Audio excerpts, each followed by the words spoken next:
Stream winning. Are you interested in stream winning? So what is stream winning? When you fall into the stream and get wet. This is stream winning and the 7 in the water simile. Yeah, please don't, yeah, I have, but please don't let her know what I said before. Oh, very suspicious. I was sure some of you would dob me in. Yeah, that's what I've got. Is it? Yeah. Right. It's only 45 minutes, this one. Okay. Anyway. What's we said then? Oh, we've done a lot so far. I'm streaming in already. Oh, yeah. So this is one of my favourite similes of the Buddha about stream winning. A lot of people always ask that question. If ever you see Sinhalese Buddhists, they always want to be a so one. Is that so? What does so one mean? Stream winner. What happens if you're a stream winner? It means you're no longer subject to birth in the lower realms. You're going to get and be an arahat. How long before you get fully enlightened if you're a stream winner? No. No. Now I love it when I try and confuse people. It's 6 more lifetimes. This one is number 1. Next one is number 2, 3. I'm a sadistic monk. So anyway, that's also nice, even in the age. I was born in 1951. August 1951. So how old am I? In West 74, in the East 75. It's my 75th year. It's not how many you've completed, but which year you're actually in. But even that, I think, well, can we do better than 74 or 75? So recently, in my last birthday, on August 1951, I told everybody, and I said, look, I cannot lie. I'm a good monk. I can deceive and make it funny, but I'll tell you the truth afterwards. So I said, my birthday, this August, I was 888. It's a very nice number, 888. And I know that some people said, is that your birthday? Is that just how you look? Okay, you get it. So 888, and it's true. 888 months. Isn't it nicer to count your age in months?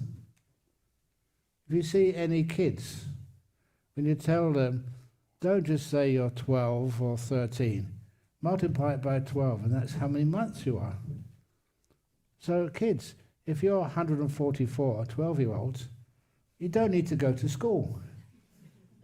You can drive a car. I shouldn't say this, but you can go into a nightclub at 144. They kind of like that. That's how they've become my friends.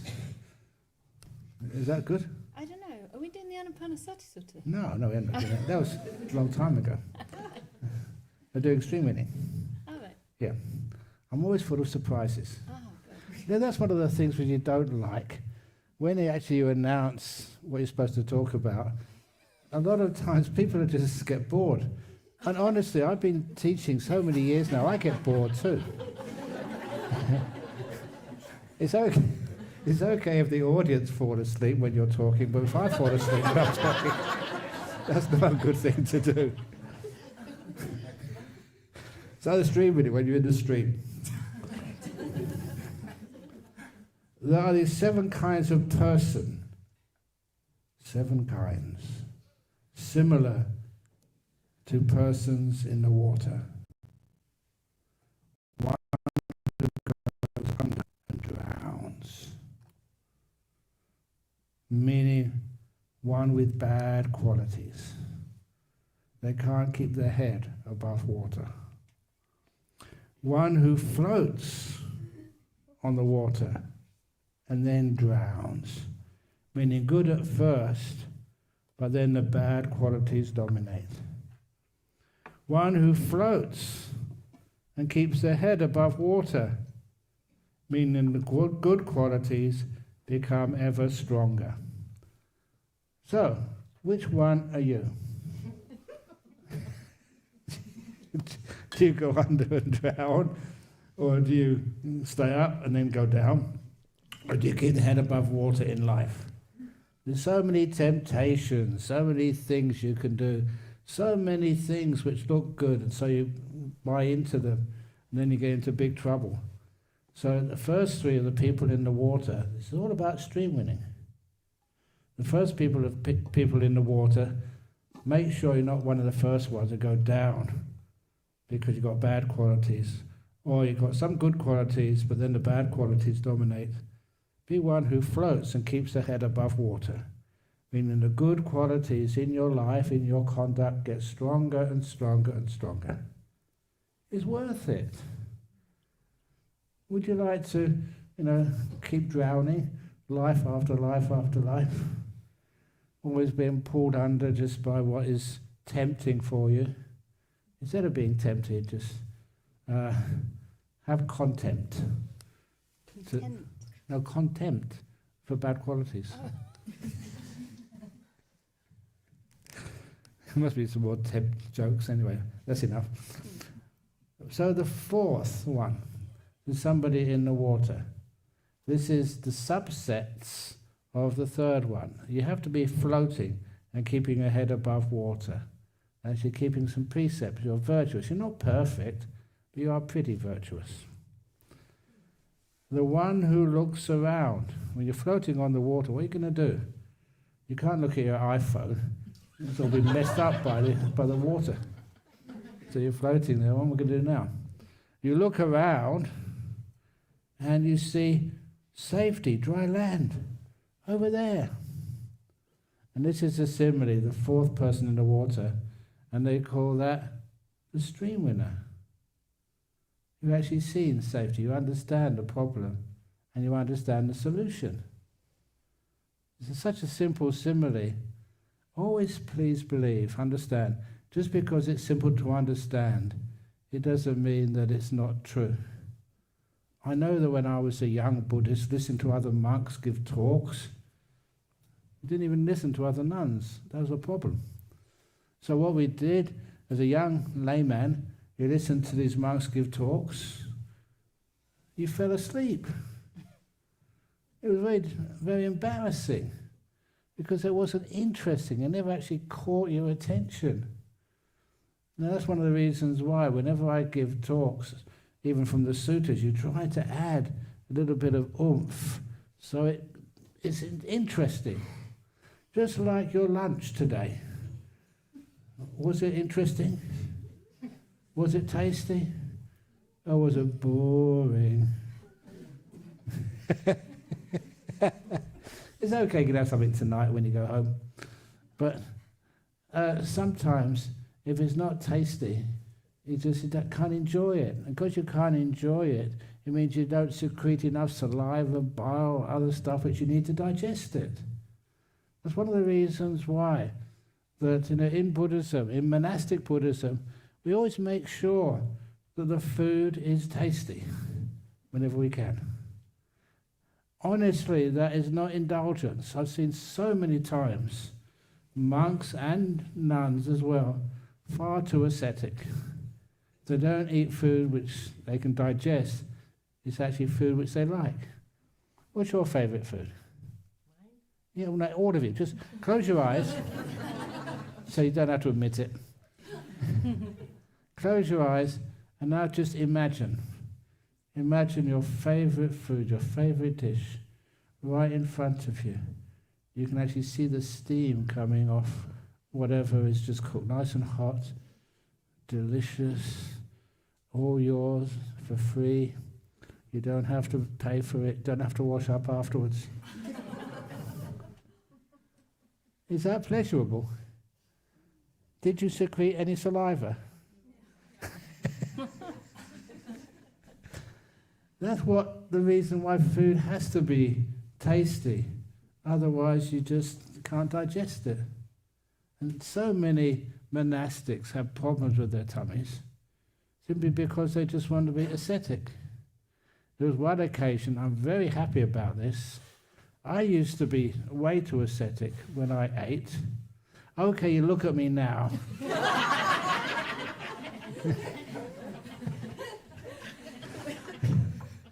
This is not what I looked like when I was young. I was really thin and skinny. And one of the things which happened when I was young and skinny, I think I mentioned to you about going to Ajahn Mahabhua's monastery. Ajahn Mahabhua, a forest monk in northeast Thailand, was the strictest, fiercest monk you could ever hope to meet. Well, actually, not hope to meet. He was very wise and kind, though, but really strict. And so he had a rule. First of all, just one meal a day in your bowl, and whatever you ate, all put in first of all, and you had to wait until Ajahn Mahabhua started eating first. You pick up his spoon and just take the first bite of food. And once he took his first bite, then everyone else could eat. And I was warned, once he finished eating, then everybody had to finish eating. Otherwise you got thrown out of the monastery. So they said, you have to be warned and you have to eat really fast. That's why we used to call it fast food. Sorry. So I was prepared, my spoon ready. It was like a race going to start. This is your food. That's just one meal a day, one chance. And then once he started, you see all the other monks as well. Boom, boom, boom, boom, boom, boom. It's amazing how fast you can put food in your mouth. I wondered, I should train with my other hand as well, with 2 spoons. Really fast. So anyway, I ate as fast as I could, and then he finished. So I had to finish like everybody else. This is absolutely true story. Once, when I finished eating, I put my food down, my spoon down. I was about to. It's not that. Just doing it so I can see it.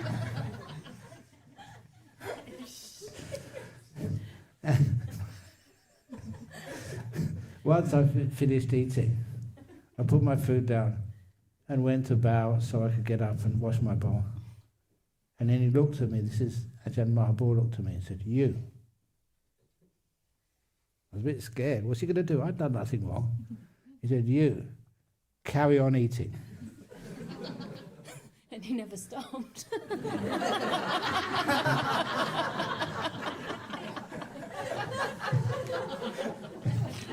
Ajahn Mahabhua had already stopped.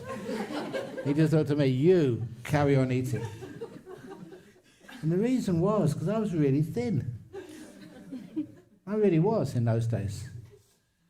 So, as a monk, 51 years as a monk now, so of course I did my thin practice many years ago. I got over that now.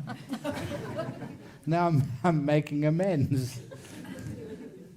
That's why I always wanted to get the T-shirt. And what's the saying on that T-shirt? I beat anorexia. Yeah, I beat anorexia. That's a bad joke. No, it's a bad joke, okay. I lost my page now, that's my punishment. Oh. Yeah, no, but I lost the whole page. Okay. Oh boy. Yeah, okay, maybe. Could have some tea. Yeah, okay. Okay, I'll find it. Here we go. Oh, I've got it back again. Oh boy. Where is it gone? Me too. Okay. Come. See, Do you want some tea while you wait? okay. So here. Yeah. Okay. Please This is what we call holy water.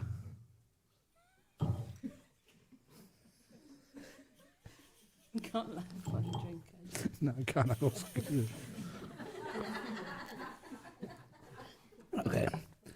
But anyway, so he ordered me to carry on eating because I didn't eat enough. So anyway, that's a long time ago. But even worse than that, when I was visiting Malaysia. Oh. No, I've got to give this talk.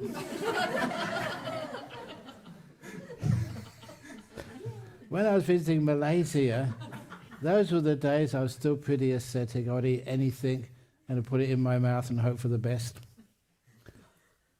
And some of the food was disgusting, honestly. You know some of the disgusting things which I've eaten? I was a vegetarian, a very strict vegetarian before I became a monk. But I was told that being a monk, you had to just eat whatever you got. So on one occasion, the only thing we had for our one meal a day in northeast Thailand was the ball of sticky rice, the glutinous rice, and together with that, only one dish, frog soup. It was not the big frog we had on top of the sticky rice. I've told that story before many times. This was frog soup. And you looked in the bowl of soup. It was like soup, it was like hot water with frogs floating on it. And you could take as many as you wanted. I only took 2 or something. There was no salt in it, no garlic, no tomato sauce or anything. It just boiled as if they jumped in there by themselves. You felt sorry for them. It's true. So you take a bit of sticky rice and put it in your mouth, and you get a little, those Chinese spoons which we use at the monasteries? Just you put there, you get one little frog just on the top of in the spoon. It's a waste of time trying to sort of separate it. So you put it in your mouth and go crunch. Honestly, that's no exaggeration. It was disgusting. I'm glad I didn't have to do that more. I could only eat once a day, that was it. So anyhow, this place, I finally found a way of getting out of eating disgusting food. Because what happened, something I'd eaten that day really sort of messed up my tummy. And I was so sickly. I was giving a talk, and that was in, what was the place? It was in Kuala Lumpur, to about 3,000 or 4,000 people. It was a big talk. And so it gave the talk, then people asked questions, and I answered a couple of questions, and then I realized I was really sick. So I said, I'm going to have to leave now, I have to stop the talk. You know what people said? No, just one more question. And I was kind, so I answered one more question. Actually, I only answered it half. And at the end of that half answer, I said, I've got to go now. And I got up, and I hadn't sort of gone 2 or 3 steps. Projectile vomiting. That was one of the best things which I ever did. Because after that, they understood what the problem was. It wasn't craving or desire. It's just the fact that your tummy can only put up with food which is very hard to digest. For how many years then? About 10 years or something. And then it just was wrecking your tummy. So after that, people really looked after me. So today, having some sandwiches and also some vegetables. My favorite vegetable is potato. Fried as a chip. And someone somewhere, they got me some mushy peas as well. That was paradise. Mushy peas, fried potatoes, a few sandwiches. That was it. Yeah, pretty good meal for an English monk. Anyway, Yeah, no, where was I going with this? Stream winning. Oh, stream winning, yes. I've got to find it, so give me a moment. Oh boy. Yeah. Can you find it? It's in there somewhere. Oh. No. It's gone again. Has anybody got the book? Could everybody buy the book? Thank you. Oh, okay. Oh, that's. I would have It's not so enjoyed it from exciting. the start. No. It's not quite exciting. Yeah. It's in Okay. the room. Oh, okay. I never You saw might it. as well keep looking for it Okay. then. Super. Oh, thank you. Thank you very much. Do But you it's- have any idea which page it's on? No.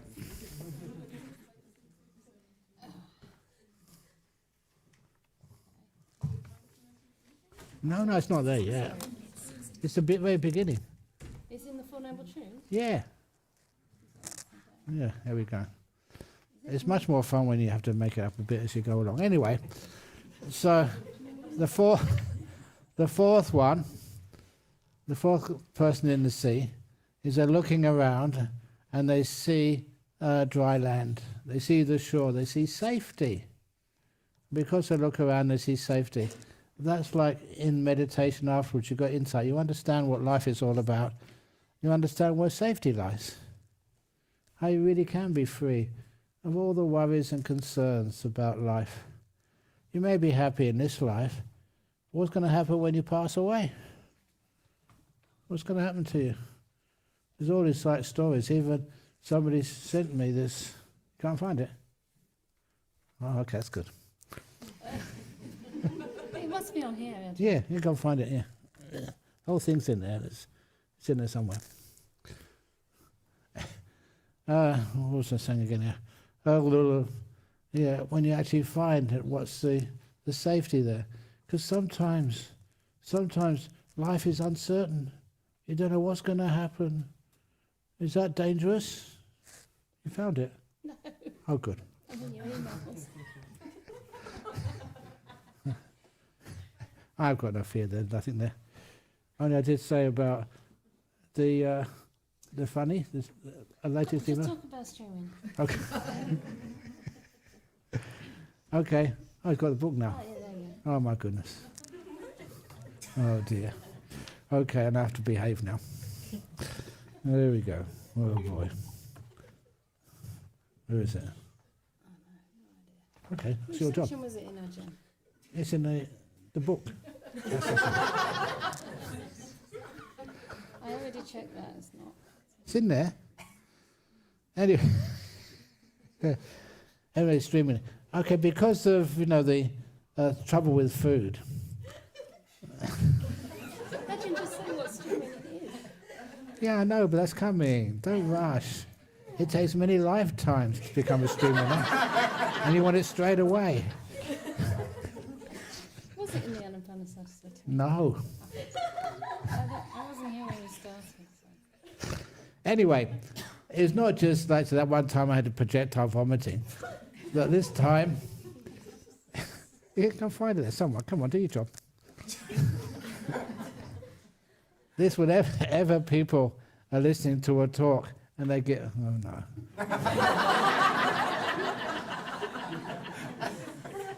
Big man. Oh, dear. Page 48. For future reference. 48.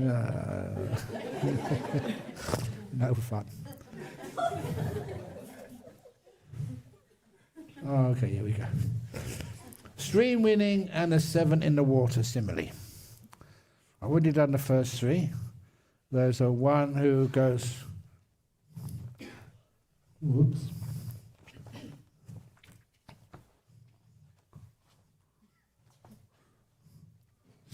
Stay open. Don't try and balance it. How am I going to do this then? I tell you what, I'll read it out and you comment. Okay, All right. okay. All right. Make it funny though, otherwise I fall asleep too. All right.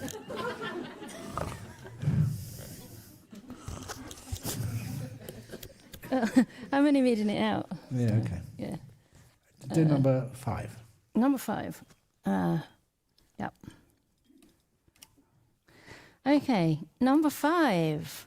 So, should we start again? Shall I just recap the four. No, you can't do that. 'cause Yeah. you're- Okay. So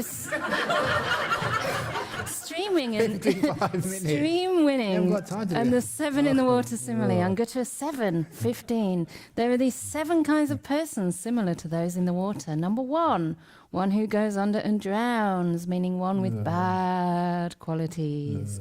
Number 2, one who floats then drowns, meaning good at first, but then bad qualities dominate. Number 3, one who floats and keeps their head above water, meaning the good qualities become ever stronger. That's Number actually 4. why that I've got excess on my belly here, because it makes me float much easier. The That's above logical. who looks around and sees safety, Yeah. meaning the stream enterer. And number 5, the above who is swimming to safety, meaning the once returner. Yeah.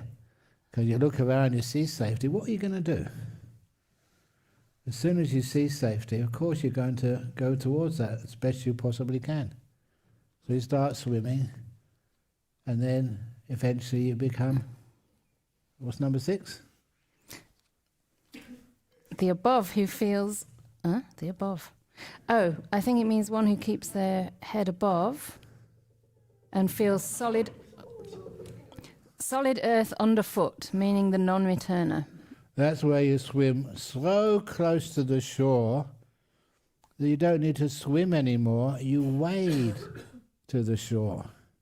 When you're wading to the shore, you can feel the solid ground there. And it's you obviously realize you're really, really close.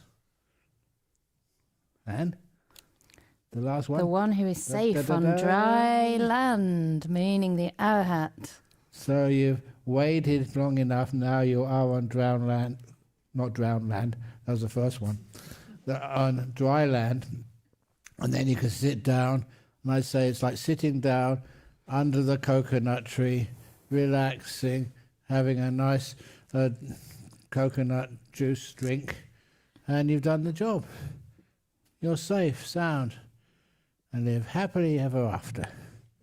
That's why it's almost like, is it Disney or Hollywood? The 7 people in the ocean drowning. You live happily ever after. Don't you like those happy endings where people live happy ever after? That can be you. Is that nice?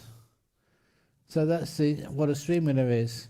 You see safety, and after a while you swim towards it, and after a while you get there. And it's on the stages. Once you see it, then you move towards it, and then when you get so close you can feel solid land underneath. You're really close. That's one of the reasons why, like, Norwegians usually do much better at this stage, because they've got such long legs. they can feel something solid underneath them much quicker. Is that true, Janendri? Yeah, exactly. But you're so close anyway, and that becomes the enlightened being. Yeah. There's some more good suttas. Do you want me to go for the next one? No, it's too short. Jhanagami. Oh, wow. Shall I read it out? Oh, yeah, that's really good. All right. So Ajahn really likes this one. Yeah. Jhanagami. You all know what jhana means or what anagami means, yeah? So anagami is the 3rd stage with the... Yeah. It's like a shortcut, the really legitimate shortcut. With the solid earth. Yeah. Yep. And jhana. Yeah. Just as when the sky is clear and cloudless... I'm going to have to use your mic. Oh, I got it first. Just as when the sky is clear and cloudless, the sun ascending in the sky dispels all darkness as it shines and radiates. So too, when the dust-free, stainless Dhamma eye arises in you, then, together with the arising of vision, you abandon 3 fetters: the view of a permanent essence, doubt, and wrong grasp of behaviors and observances. So this is stream winning again. First 3 fetters abandoned.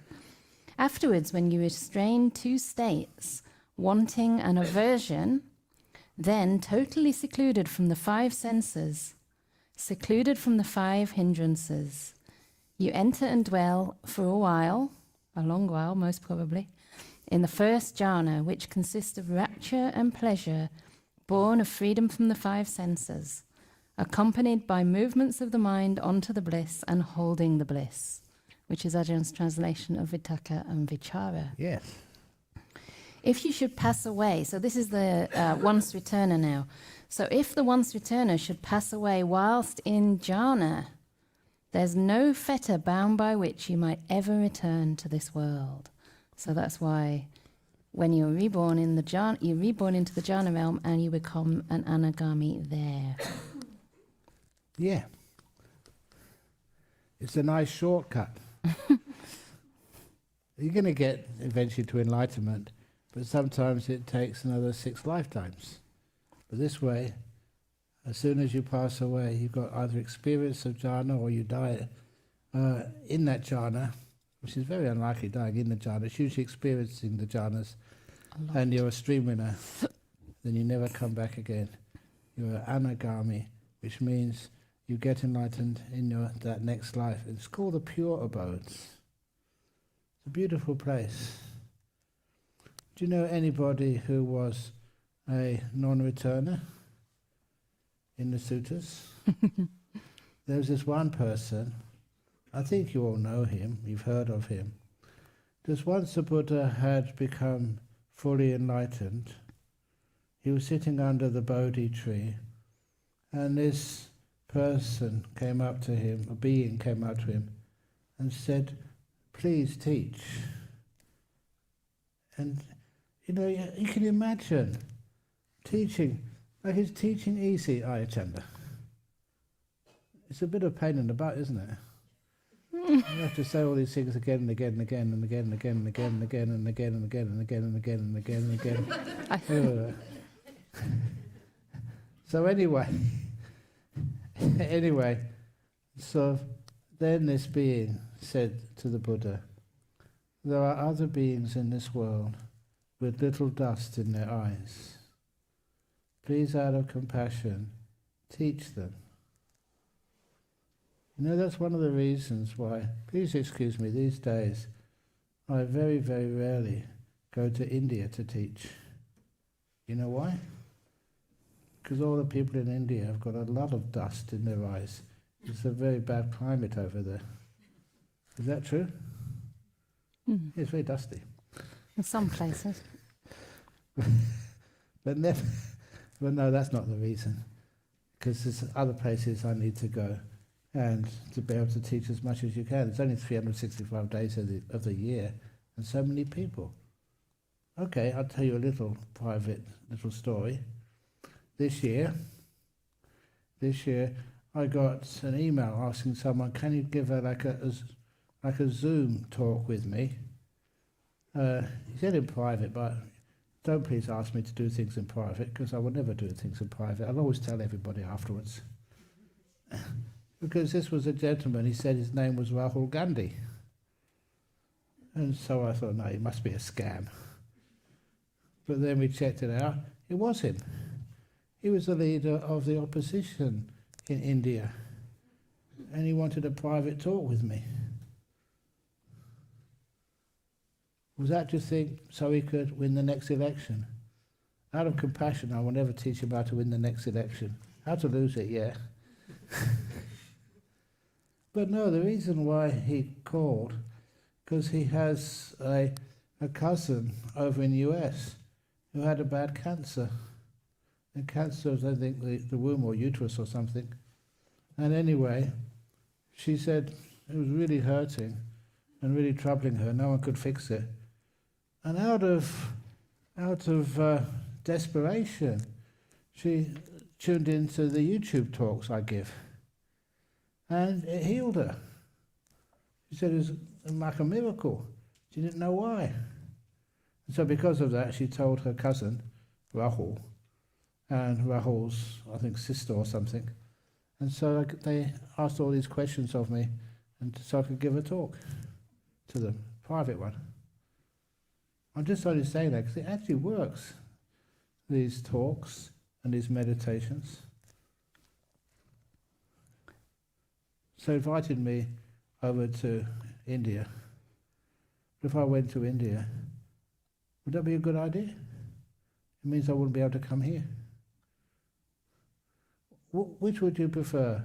If I came here to give a retreat, or went over to India? That's what I thought, so I made the right choice. I thought one of you were going to say, go both.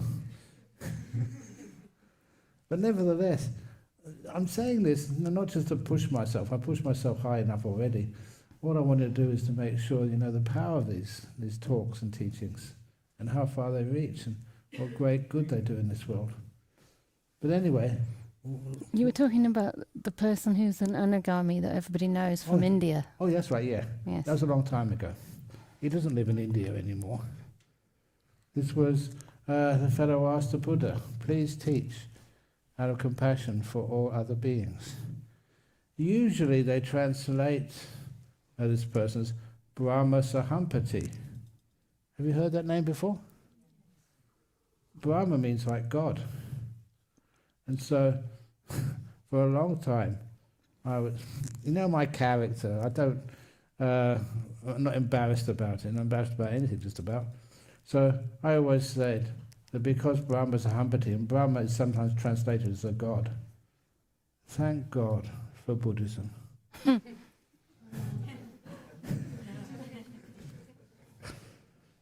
Is that fair?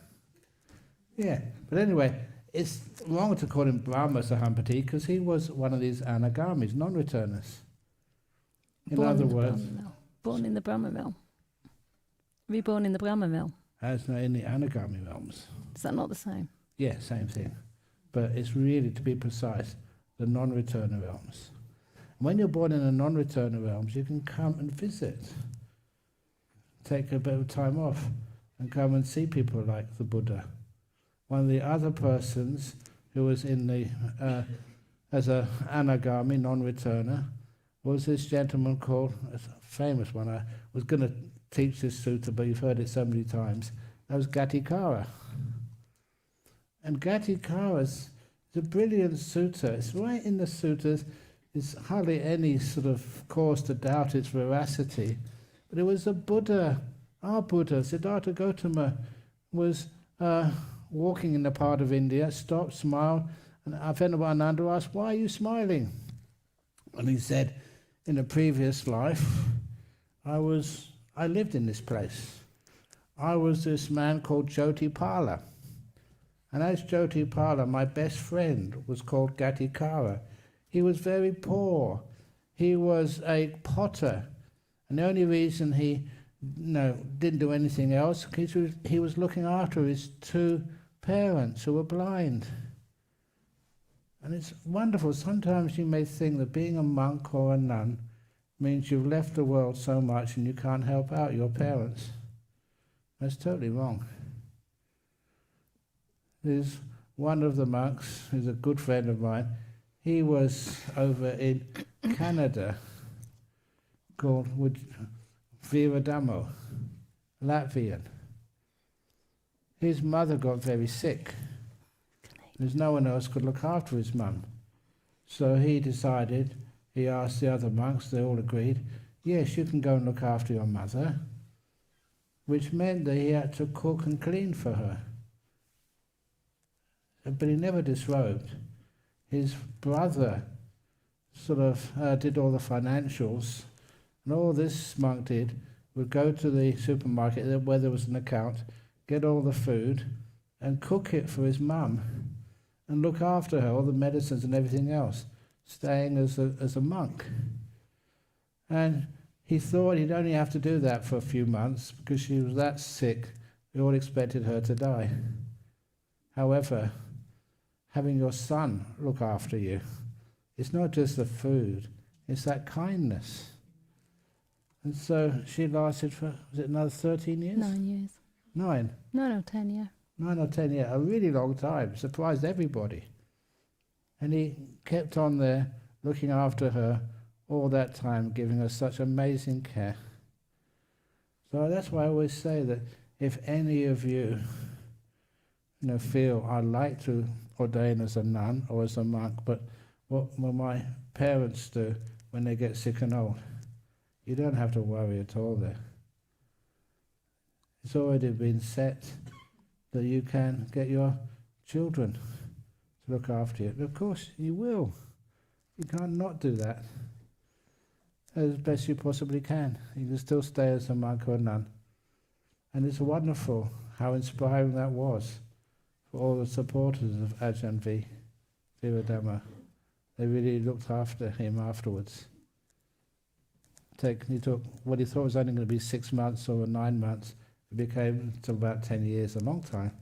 And they really looked after him as well as his mum. I don't know about you, but I thought it was beautiful. It's how we take the ideas of Buddhism, renunciation, kindness and gentleness, and actually practice it. I was really inspired, and especially Ajahn Weir. I sat next to him for so many years. Year after year after year. A lovely monk. So anyhow, where am I going with this? 5 minutes, Gatikara. Oh, Gadikara, yes. Thank you. Keeping me on message. So Gadikara, his best friend was this Jyotipala, and Jyotipala refused to go and see Gatikara's teacher at that time, because Gatikara's teacher was the previous Buddha, called Kassapa the Buddha. Siddhartha Gautama is not the first, not the only Buddha. There's Buddhas before him. And this makes it very interesting, because Gatikara said that Jyotipala was so uninterested in Buddhism or doing good things that he even said bad words about Kassapa the Buddha. What's the use of seeing that bald-headed, good-for-nothing? Is that bad karma, saying bad words about a Buddha? And now we can see what happened. Because Gatikara so tricked Jyotipala to go and see Kassapa the Buddha. And when eventually he took Jyotipala to see Kassapa the Buddha, to seeing a Buddha and hearing good words, good Dhamma from the Buddha, Jyotipala got totally convinced that this was an amazing teacher. And as they left, Jyotipala said to his friend Gatikara, "This is brilliant, why don't you become a bhikkhu, a monk?" And Gatikara said, "How can I? I've got my parents to look after." And so Jyotipala said, "Okay, I will become a monk." So Jyotipala became a monk under the Buddha Kassapa. Then the story continued on another thread, but at the end of the story was when our Buddha, Siddhartha Gautama, told Ananda, "That was me in the previous life. I was Jyotipala." That's the Buddha telling about his previous life as a disciple of our previous Buddha. And then there's also Gatikara as a non-returner. When the Buddha had become enlightened, our Buddha, he also came to congratulate his old friend, as you would do. And he said that we were friends together in a village under the time of Kassapa the Buddha. You became a monk, and now you are our present Buddha. I just became a non-returner, and now in the pure abodes. I kind of find that really inspiring. If you haven't heard that piece of info before, it really sort of takes away the idea that a Buddha is really pure in his previous lives and has to practice so much purity. No. They're pretty good, pretty fortunate in the previous life, but not perfect. I kind of like that. You know, one of the reasons I like it is kind of rebellious, because I was taught opposite. It made no sense to me when I was taught, what was wrong. When you're taught what is correct, what's in the suttas, you can't really argue with it. It gives you a totally different idea of what Buddhism is. And there will always be Buddhas. They're not here right now, then there's so many people who can take that spot as a Buddha. Now, I'm going to ask you, be careful of your answer. How many of you believe that the next Buddha can be a female? Put your hands high. Interesting. Yeah, interesting. Interesting. Yeah. There's no reason why not. Can be. Will be. Depends on who's around. But can, certainly. That's only about a third, Ajahn. Third, yeah. What's wrong with you guys and girls? Of course it's possible. Why not? That's quite shocking, actually. In the next life? Or? You notice when the next Buddha Can a wants... Buddha be a female, Yeah, is the question. yes. Maybe ask again. Are you sure? Okay, Ask again, yeah. okay. Can a Buddha? Can a Buddha be a female, How many think yes? born as a female, in whenever the next Buddha arises in Put our your hand world? up if... Put Is the that- hand up if you do believe it. Is that possible? Yes. Oh, put your hand up then. Yay! Sometimes people say, but it says in the suttas, no. But it's not really convincing part of the suttas. It's not. What? Where it says the Buddha has to be male and born Of in course. India. Well, that was written by men, See, I told you it's not. obviously. convincing. Okay, should we have a break, Ajahn? You want a break? Yes. Oh, okay. 15-minute break and then I was enjoying myself. guided med. Okay,